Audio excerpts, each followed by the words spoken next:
Project ng gobyerno.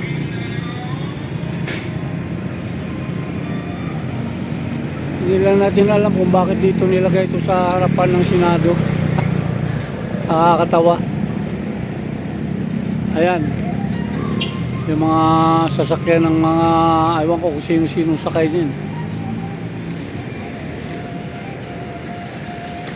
Pag mga mamahaling sasakyan, alam na kung sino yung mga sakay niyan. Nabasa na kayo ng mga mababait na senador.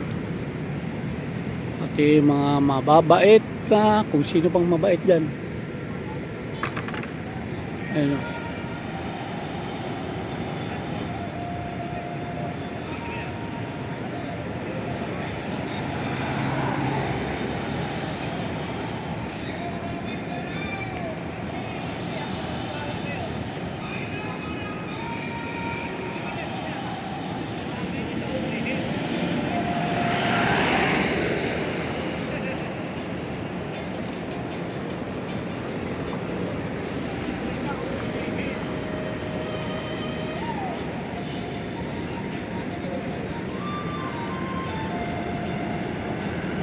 Galing sa loob.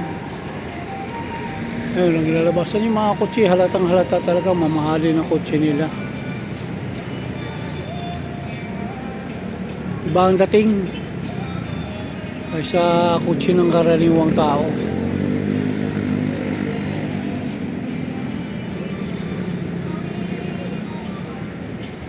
May sarili silang daan, pasok sa Senado.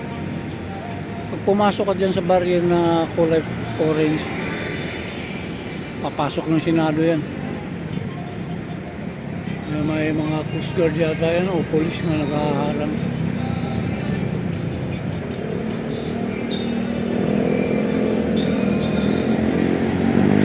Ito lang po ang update natin ngayon. Wala pang girian. Mga ilang araw mo lang ngayon.